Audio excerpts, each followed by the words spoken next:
morning si Palay. Ayun, sabi ko sa'yo, dali mo yung tripod kaya ang hirap pag video na nakaganyan. Good morning si Palay. Oh. Video mo ka. Ikaw video. Saan ba yun? Yan ako na naka-video na yan. At yun nga mga langgana, kung nakikita nyo, napakaganda nga ng baybayin namin dito sa Palay City. At first time nga pala magpunta rito ng asawa ko. Ayan nga pala si Kasima Vlog. Please follow nyo rin siya, mga langga ko, para and support nyo din siya sa kanyang vlog. At hanggang dito nga, nagbabardagulan pa rin kami dalawa. Pero normal na yan sa amin at yan lang naman namin lambingan. And then dito nga, kinukwento na rin sa kanya yung mga nakaraan ko. Wow, nakaraan. Yung mga high school days ko. And some of the core memories I had here. Hello everyone. Hindi namin nabutan yung suman. Magkakape na lang kami ng native. Naubusan kami ng suman. Native na kape na lang aming iinumin. Dito kami ngayon sa tindahan nila Tamarcel.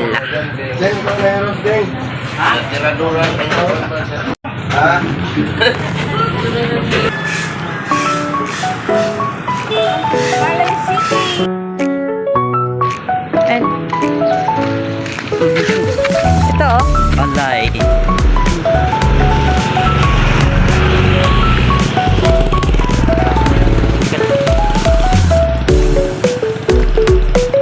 Oh, may live band dyan. Siya.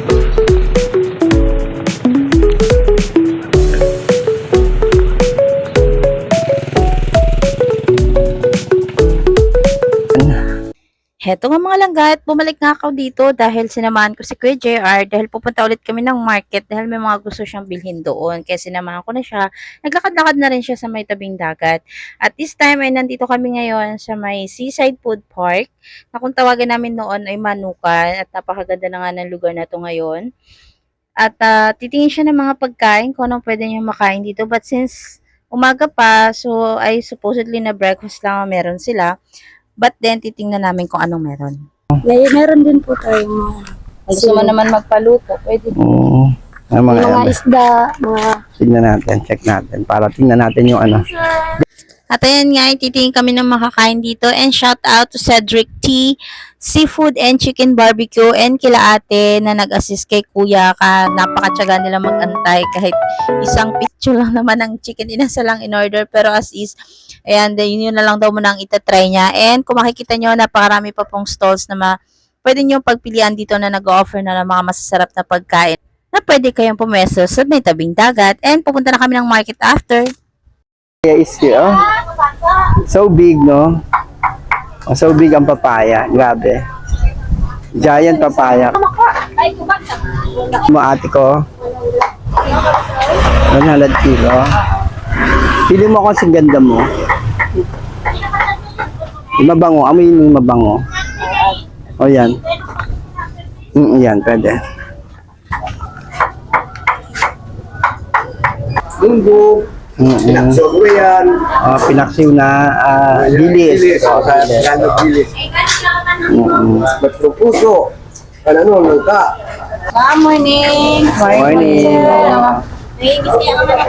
Tinola. Good morning! Oo, good morning. Hi guys! Hi guys, ano to? Bagis. Bagis ni? Bagis yan, baby shark. At marami nga rin palang mabibiling ulam dito sa market. Mga lutong ulam na Ilonggo dish ay mabibili rin dito. So we decided na makabili na din. And habang nag-aantay nga ako kuya bumibili, ayan, nagulat pa ako dahil may nakita ko ang aking relative at sikat na vlogger dito sa Barangay 4. Yan, si Milas.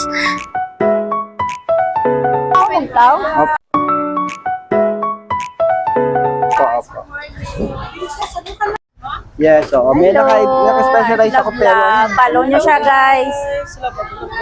ito mga out na yan. Masarap pa naman. Uy, ka panapak na yan, oh. Sikat na, oh. Mga bagulang pugtaw. Bagulang ka pugtaw, ah. Siyempre, when you travel, you eat it. Ngayon, talagang sarap sana. Pero Ano kang na-miss na ka magabi? pwede naman titikim lang. Ang Unico, very, very good. Ito, baby shark. Okay lang yan, guwapo, gyapon. Oh, may ngaga. Labay lang kami, anay. May mabaklon lang kami. Sa dinamista? Diri si Palay. Pakita ko kay mama. Sakto. Galing ni Ate. Galing. Tanggalan ko dito. Inasal. Bukod nga sa inasal mga langga ko, ang ulam namin dyan ay sinigang na isda na kung saan ang ginawa namin panigang dyan ay yung tinatawag sa amin na batuan. Isa siyang natural na pampaasim dito na ginagamit namin sa sipalay. Abangan nyo lang mga langga ko, mas magagandang videos ng aming naging travel sa Sipalay, Dumaguete, and Cebu na to be uploaded soon. So please follow me and subscribe!